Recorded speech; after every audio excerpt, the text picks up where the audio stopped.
여러분, 스페인에 가면 아주 유명한 건축물이 있습니다. 물 한두 개는 아니지만, 그래도 가장 손꼽히는 걸 하나 뽑으라면 역시, 사그라다 파밀리아 성당입니다. 저도 가보진 못했지만, 정말 뉴스에 많이 나오죠. 얼마 전에 뉴스를 보니까, 내년, 설계한 가우디가 세상을 떠난 지 100년이 되는 해인데, 내년에 완공될 예정이라고 합니다. 예, 그러니까 아직도 완성이 안 됐어요. 가우디가 설계해서 1882년에 첫 삽을 떠서 지금까지 143년째 짓고 있는데, 아직도 완공이 안 돼서 내년에 완공 예정입니다. 그런데 아직도 완공이 안 됐는데 이 성당이 얼마 전에 기록을 세웠습니다. 얼마 전에 중앙 탑 일부를 이제 세웠는데 그걸 세우는 순간 이 성당의 높이가 162m를 넘었었어요. 그래서 세계에서 가장 높은 교회로 기록을 세웠습니다. 아직도 준공이 안 됐는데 벌써 기록을 세웠어요. 여러분, 이 성당이 주목받는 건 우리가 익숙하게 생각하는 것들을 좀 벗어나서요. 우리가 생각하는 익숙한 전형적인 모습을 벗어나서 여러분, 기둥도 직선이 아니라 때로는 나무처럼 뻗은 기둥도 있고 곡선으로 된 것도 있고 정말 모양이 아주 다양한 거예요. 그리고 거기는 조각상 하나하나도 아주 유명한 조각들이 너무나 많습니다. 가우디가 그렇게 얘기를 했다고 해요. 인간의 선은 직선이고 신의 선은 곡선이다. 그래서 이분의 건축은 우리가 보면 가끔 독특한데 어쨌든 정말 이 남다른 모양으로 주목받는 성당입니다. 그래서 정말 수많은 사람들이 가서 보는데 제가 얼마 전에 뉴스를 보면서 느낀 건 뭐냐면 그렇구나, 교회는 어떤 면에서든 저렇게 세워져야 되겠구나라는 거. 필요하면 건물도 세워줘야 되겠고요. 더 중요한 건 어때요? 영적으로도 교회는 세워줘야 되는 겁니다. 그래서 뭔가 이 시대에 표대가 돼야 되고 뭔가 혼란스러운 시대에 중심이 되어야 되지 않을까. 저와 여러분도 그리고 우리 말려온교회도 좀 그런 교회로 세워졌으면 좋겠어요. 뭔가 세상에서 사람들이 어떻게 해야 될지 모를 때 표대가 되고 그리고 뭔가 중심을 잡아줄 수 있는 교회. 여러분, 그 원리를 보여주는 게 오늘 출애굽기 40장입니다. 그 39장에서 우리는 봤어요. 이스라엘 사람들이 성막을 만들고 모세에게 가져와서 여호와의 말씀대로 만들었다는 확인을 받았습니다. 그런데 오늘 본문 2절에 뭐라고 합니까? 하나님께서 모세에게 말씀하세요. 성막 곧 회막을 세우라 그럽니다. 여러분, 앞에 만든 건 뭐고 세우는 건 또 뭘까요? 이렇게 생각하시면 돼요. 앞에서는 만들었다가 뭐냐면은 각자 자기가 맡은 기구들을 만들었다.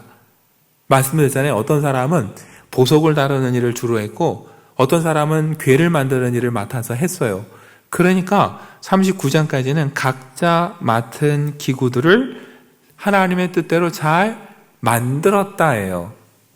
그럼 이제 할 일이 뭘까요? 여러분, 만들어진 걸 각자 둔다고 해서 그것도 의미가 있지만 그걸 만든 이유는 뭡니까? 그걸 연결해서 온전한 천막을 세우는 거예요. 하나님이 거하시는 성막을 세우는 겁니다. 그러니까 하나님께서 40장에 요구하시는 건 뭐예요? 이제 너희가 다 기구들 각자 잘 만들었으니 그걸 뭐라는 거예요? 연결해서 세워라. 여러분, 이 세우라의 원래 뜻이 일어서게 하다입니다. 일어서게 하다. 그러니까 말 그대로 하면은 하나님께서 말씀하시는 거예요. 모세에게 너희는 성막을 일어서게 하라. 그 전까지는 각각 기구들이 땅에 흩어져 있다면은 이젠 그걸 어떻게 해요? 연결해서 성막이 일어서도록 해라. 그 사명을 주신 겁니다. 여러분, 이 모든 것들이 오면서 일어서게 하는 건 중요한 겁니다. 아까 말했잖아요. 교회는 어떻게든 세워줘야 돼요. 일어서야 되고 일어서게 해야 됩니다. 여러분, 왜냐하면 이 성막이 일어서게 되는 순간 그래서 온전한 성막의 모양, 천막의 모양을 갖추면 그때 거기에 누가 오십니까? 하나님께서 임재하세요. 그 순간부터 여러분 이스라엘은 그전과는 전혀 다른 차원의 신앙생활을 경험하게 됩니다. 물론 하나님은 그전에도 함께 하셨어요. 그러나 누군가를 통해서 그걸 듣고 확인했어야 돼요. 그러나 이제 이스라엘은 이 천막을 볼 때마다 뭘 느껴요? 하나님이 여기 계시구나라는 걸 확인하게 될 겁니다. 하나님의 말씀을 들으러 저 시내산 꼭대기에 올라갈 필요도 없어요. 이제는 바로 옆에서 하나님이 말씀하실 거고, 하나님이 행하시는 일을 보기 위해서 또 시내산에 올라갈 일도 없어요. 하나님은 바로 뭐예요? 이스라엘이 살아가는 그곳에서 역사하시고 일하실 거예요. 그러니까 여러분, 성막을 일으켜 세운다는 건 그냥 단순히 천막 하나 세워지는 게 아니에요. 그 일을 통해서 하나님은 이스라엘에게 전혀 다른 차원의 이제 새로운 신앙생활을 경험하게 해주시는 거예요. 그래서 제가 말씀드린 거예요. 교회는 어떻게든 뭐예요? 일으켜 세워져야 되고, 그걸 통해 우리는 새로운 차원의 신앙생활을 경험해야 되는 거예요. 날마다 새로워지는 은혜가 그 속에 있어야 됩니다. 그러기 위해서 우리가 기억할 게 있어요, 여러분. 성막을 세워라 그러면서 3절에부터 보시면 하나님께서 그 순서를 또 나열하세요. 제일 먼저 증거계를 들여놓고, 그 다음 4절에 상이라고 했는데 진설병을 얻는 상이죠. 상을 놓고, 그 다음 등잔대를 켜둡니다. 5절에 보면 금양단을 두고, 6절에 보면 이제 그 성소 밖에 번제단을 놓고, 그 다음 물두멍을 놓고, 그 다음 포장을 치고 뜰문에 휘장을 답니다. 여러분, 이 순서대로 이제 이 성막을, 말 그대로 천막을 일으켜 세우라는 거예요. 여러분, 하나님께서 모형을 청사진을 보여줄 때처럼 제일 시작점은 뭡니까? 증거계예요. 증거계를 들여놓고 거기서부터 시작이 돼요. 제일 중요하다는 겁니다. 여러분, 왜 중요합니까? 증거계는 다른 거 아니에요. 증거계는 그 안에 하나님의 기록해준 돌판이 담겨져 있다고 해서 하나님의 말씀의 상징이자 하나님의 임재의 상징이에요. 그러니까 이 성막이 먼저 일으켜 세워주는데 그 핵심, 기초가 뭐냐면 하나님의 말씀이라는 거예요. 당연히 하나님이 계셔야 그 천막이 성막이 되는 겁니다. 그런데 그 시작은 뭐예요? 하나님의 말씀으로부터 시작돼서 그 말씀을 중심으로 뭐예요? 모든 것들이 연결될 때 이 성막이 일으켜 세워져서 밖에서 보기에 두드러지는, 눈에 띄는 하나의 성막이 되는 거죠. 그처럼 여러분, 오늘 우리 교회도 마찬가지입니다. 하나님의 말씀 위에 세워져서 저와 여러분이 하나로 연결되어 일으켜 세워져야 돼요. 그래서 그 가운데 하나님의 임재가 있어야 되고, 사람들이 보기에 저기 교회가 있구나라고 세워져야 돼요. 그래서 뭔가 세상에 빛이 되고 방향을 제시해 줄 수 있어야 됩니다. 그러기 위해서 여러분, 뭐가 있어야 돼요? 우리 중심에 하나님의 말씀이 있어야 되고, 우리는 말씀 가운데 세워져야 되는 거예요. 여러분, 말씀으로 우리 교회를 세우고 말씀으로 우리를 세워야 된다는 이야기 참 많이 합니다.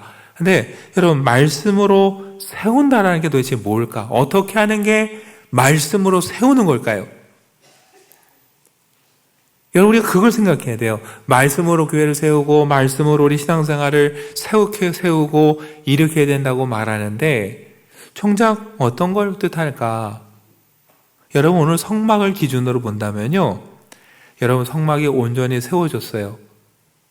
그 다음 어떻게 됩니까? 여러분, 이스라엘이 다시 길을 떠날 때는 성막을 걷기는 하지만 그 법궤와 하나님의 천막이 제일 앞장서요. 그러니까 성막을 보면 어디로 가야 될지를 알 수 있어요. 그 다음 가는 길을 멈출 때는 어떻게 됩니까? 성막이 먼저 자리를 잡으면 동서남북으로 12지파가 자리를 잡습니다. 머무는 순간, 안주하는 순간에도 뭐예요? 그 삶의 중심엔 누가 있어요? 하나님의 말씀이 있고 이스라엘은 그 순간에도 그 말씀을 쳐다보는 거예요. 그렇게 해서 하나님의 백성으로 살아가고 하나님의 길을 따라가는 것, 여러분 이게 이스라엘 삶의 모습이에요. 그렇다면 저와 여러분이 하나님의 말씀으로 세워진다는 건 다른 거 아닙니다. 우리가 무엇을 선택하고 어디로 가야 될지 고민할 때 어디서 답을 찾는 겁니까? 말씀을 펼쳐서 답을 찾기 시작하고 노력하는 것, 그게 말씀으로 하나씩 세워져 가는 거예요. 저와 여러분이 평안함을 누리고 안주하는 삶을 살 때에도 우리 삶의 한가운데 세상의 것들이 들어오는 게 아니라 하나님의 말씀이 자리 잡고 늘 우리의 눈과 마음이 하나님께 향하고 있다면 그게 뭡니까? 말씀 위에 우리가 일으켜 세워져 가는 거예요. 그리고 저와 여러분 한 사람 한 사람이 그렇게 이렇게 세워질 때 여러분 우리의 말년교회가 뭐가 돼요?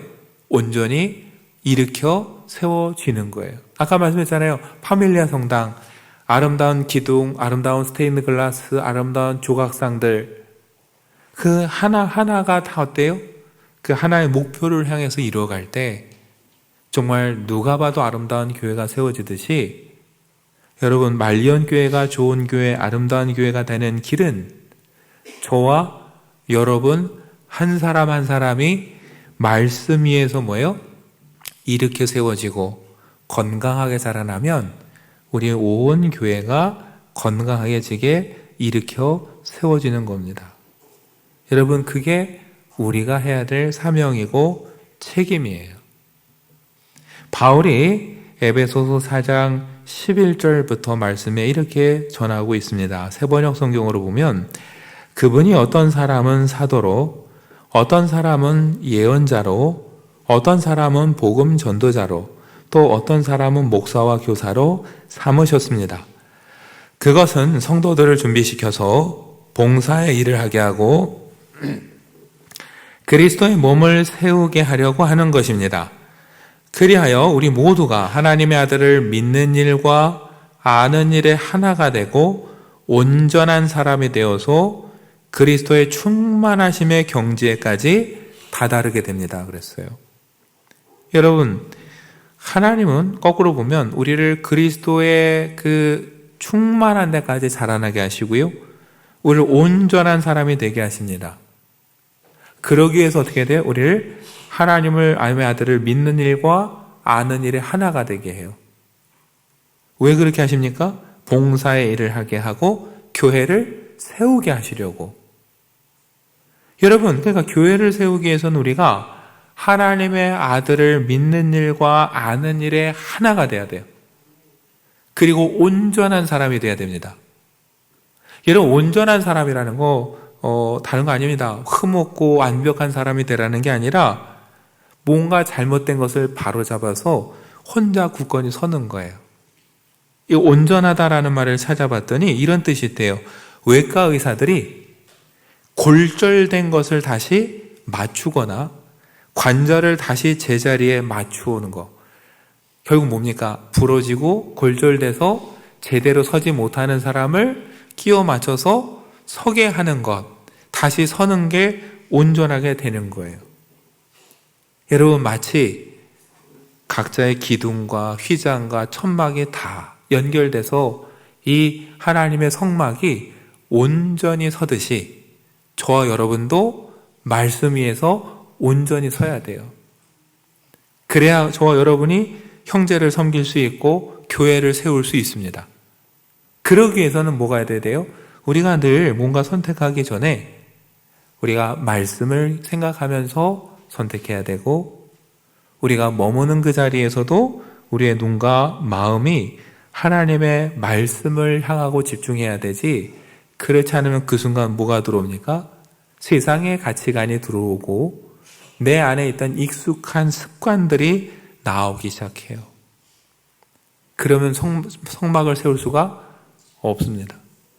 그걸 우리는 앞서 출애굽기에서 봤어요. 모세가 잠시 자리를 비우자 어떻게 합니까? 이집트에서의 습관이 나와서 금송아지를 만들고 그 앞에서 뛰놀지 않았습니까? 그러니까 저와 여러분이 한순간 한눈 팔고 세상적인 표현이지만 정신줄 놓으면 우리 안에 예습관이 나오고 세상의 것들이 나오는 거예요. 그런 여러분, 저와 여러분이 온전한 그리스도의 몸으로 일으켜 세우려면은 우리의 눈과 마음이 늘 하나님의 말씀에 집중해야 되고 그 말씀을 중심으로 생각하고 판단해야 되는 겁니다. 그때 저와 여러분이 말씀 위에 세워져서 온전하게 되고 자라나고 성숙하게 되고 우리 삶에 비로소 열매를 맺게 되는 거고요. 그때 비로소 우리는 새로운 차원의 신앙생활을 경험하게 되는 거예요. 아까 말씀했잖아요.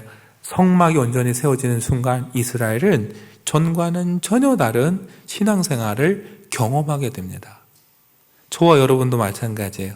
뭔가 새로운 신앙생활의 경험을 원하고 우리 삶에 열매가 맺어지고 온전하게 되는 경험을 하고 싶다면 여러분은 다른 데서 찾을 게 아니라 하나님의 말씀으로부터 길을 찾아야 되는 거예요. 그런 의미에서 하나 눈여겨볼 게 있어요. 여러분, 하나님께서 모세에게 성막 곧 회막을 세우라 했는데요. 언제 세우라고 하십니까? 2절에 보시면 너는 첫째 달 초하루입니다. 간단하게 말하면 오늘 우리 식으로 뭐예요? 새해 첫날이에요. 여러분 뭔가 느낌이 오세요? 저와 여러분도 새해 첫날이 되면 어때요? 새로운 각오를 합니다. 한 달 있으면 또 각오를 하셔야 돼요. 과거는 흘려보내시고 1월 1일 날 새로 결단을 하셔야 돼요. 하나님이 1월 1일 날 새해 첫날 성막을 일으켜 세우라. 참 중요한 뜻이 있는 거예요. 새 마음으로 뭐예요? 시작하라는 거예요. 여러분, 하나님은 새로운 역사를 시작할 때마다 말씀을 주셨어요. 사람을 보내주셨어요. 여러분, 이스라엘에게는 새해 첫날이라는 것도 출발이지만 한 번 더 생각하면 그 앞에 어떤 실수가 있었어요? 아까 말씀대로 금송아지를 만들어 섬기는 실수를 저질렀어요. 하나님 다시 기회를 주셨어요. 다행히 그들이 열심히 기구들을 하나님 말씀대로 만들어 오면서 그 기회를 붙잡았습니다. 그리고 하나님은 어쩌면 선언하시는 거예요. 이제 성막을 일으켜 세우고 어떻게 해요? 그래, 우리 한번 새롭게 출발해보자. 또다시 이 길을 출발해서 우리 새로운 역사를 써내려가고 우리 새로운 시대를 한번 맞이해보자. 그 출발이 뭐라고요? 출발점에서 해야 될 일은 말씀 위에 성막을 일으켜 세우는 겁니다. 그러니 여러분과 저도 우리 교회도 뭔가 하나님의 새로운 은혜를 경험하고 새로운 시대를 맞이하고 싶다면 여러분 다른 결단하실 게 아니라 그래, 내 안에 하나님의 성전을 일으켜 세우겠다라는 다짐을 하시면 좋을 것 같아요. 말씀의 기초에서 그래, 새해 내가 내 안에 하나님의 성전을 한번 다시 일으켜 세워보고 내 신앙생활에도 정말 새로운 은혜를 경험해야겠다. 여러분이 대림절에 그렇게 결단하고 보냈으면 좋겠습니다. 성경을 보면 정말 새로운 시대를 하나님은 그렇게 열어주셨어요. 여러분, 사사시대 끝 무렵에 태어난 사람이 사무엘입니다. 사무엘은 중요한 인물이에요. 근데 여러분, 사무엘이 태어났을 때 이스라엘에 처한 영적 상황을 단적으로 보여주는 구절이 사무엘상 3장 1절입니다. 세번역 성경에 보면 이렇게 기록돼요. 어린 사무엘이 엘리 곁에서 주님을 섬기고 있을 때이다. 그때에는 주님께서 말씀을 해주시는 일이 드물었고 환상도 자주 나타나지 않았다. 여러분, 이 시대를 보여주는 말이 뭐예요? 말씀을 해주시는 일이 드물었고 환상도 자주 나타나지 않았다. 말씀의 기근 시대예요. 그랬더니 어떻게 됩니까? 사사기를 보면 각기 자기 보기에 좋은 대로 간 게 사사시대고 혼란의 시대입니다. 이 시대에 하나님은 사무엘을 예비하셨고 사무엘상 3장 10절 보면 이렇게 역사는 시작합니다. 여호와께서 임하여 서서 전과 같이 사무엘아 사무엘아 부르시는지라. 사무엘이 이르되 말씀하옵소서 주의 종이 듣겠나이다 하니 여호와께서 사무엘에게 이르시되 보라 내가 이스라엘 중에 한 일을 행하리니 그것을 듣는 자마다 두 귀가 울리리라. 하나님은 사무엘에게 말씀을 주셨고 새로운 시대를 여셨습니다. 여러분, 포로에서 돌아온 이스라엘이 방 혼란에 있을 때 그들이 한 일은 뭐예요? 에스라를 통해 하나님의 말씀을 다시 듣는 거였어요. 요시아가 여러분 종교개혁을 일으켰습니다. 기울어져가는 이스라엘을 한 번 더 일으켜 세운 왕이에요. 그가 한 게 뭡니까? 성전 수리를 하다가 말씀을 찾은 거고 말씀대로 산 거예요. 새로운 시대가 열렸습니다. 여러분, 그 얘기는 반대로 하면 어때요? 원래 있어야 될 자리에 성경이 없었어요. 그래서 몰랐어요. 그러다가 어딘가 숨겨져 있는 말씀을 찾아온 거예요. 우리 삶에서 말씀이 있어야 될 자리에서 멀어지고 어딘가에 말씀이 그냥 먼지가 묻은 채로 있다면 그게 뭐예요? 우리의 삶의 혼돈이고 어둠의 시대라는 거예요. 다시 말씀이 임할 때 새로운 시대가 열립니다. 그리고 저 여러분에게 정말 새로운 세상을 열어주신 분이 누구예요? 예수님이에요. 말씀이 육신이 되어 오신 예수님. 그리고 그 예수님이야말로 진정한 성전이 되셨어요. 요한복음 2장 19절부터 보면 예수님 말씀하세요. 너희가 이 성전을 헐라 내가 사흘 동안에 일으키리라. 유대인들이 이르되 이 성전은 46년 동안 지었거늘 네가 3일 동안에 일으키겠느냐 하더라. 그러나 예수는 성전된 자기 육체를 가리켜 말씀하신 것이라. 죽은 자 가운데서 살아나신 후에야 제자들이 이 말씀하신 것을 기억하고 성경과 예수께서 하신 말씀을 믿었더라. 여러분, 예수님은 자기 자신을 뭐라고 비유하셨어요? 성전이라고 하셨어요. 그래서 죽으시고 사흘 만에 부활할 것을 말씀하셨어요. 그런데 사람들은 이해하지 못했어요. 왜요? 눈에 보이는 성전 46년 동안 헤롯이 지었는데 사실 이것도 그때 완공이 안 됐어요. 어떻게 그럴 수 있느냐라는 얘기죠. 여러분, 그들은 진정한 성전이시자 말씀으로 육신되어 오신 예수님을 못 알아봤습니다. 근데 그 예수님은 친히 이 땅에 오셔서 우리에게 말씀을 주셨고 성전이 되어 주셨고 제사장이 되어 주셔서 우리를 구원하시고 우리에게 새로운 역사를 시작하도록 열어주셨어요. 여러분, 그것을 기념하는 계절이 바로 이 대림절입니다. 우리는 대림절 첫 주일을 맞이했습니다. 여러분, 우리가 대림절을 보내는 길은 하나입니다. 그 은혜를 기억하고 우리 안에 다시금 주님의 전을 세워야 되는 것이고, 그러기 위해서 우리에게 필요한 건 다른 게 아니라 다시금 우리 안에 말씀의 터를 다지고 그 말씀 위에 다시 하나님의 집을 일으켜 세우는 것, 그리고 그 집의 주님을 주인으로 모시는 것. 여러분이 대림절 한 주간 살면서요, 그걸 꼭 기억하시면 좋겠습니다. 말씀을 기준 삼고 말씀에 집중하고 그 말씀 위에 내가 그래 내 마음에 한번 다시 이 하나님의 집을 일으켜 세우자. 그때 여러분과 저의 삶에 하나님이 예비하신 놀라운 은혜를 경험하고 새로운 계절을 맞이하는 은혜가 충만하시길 간절히 축원합니다.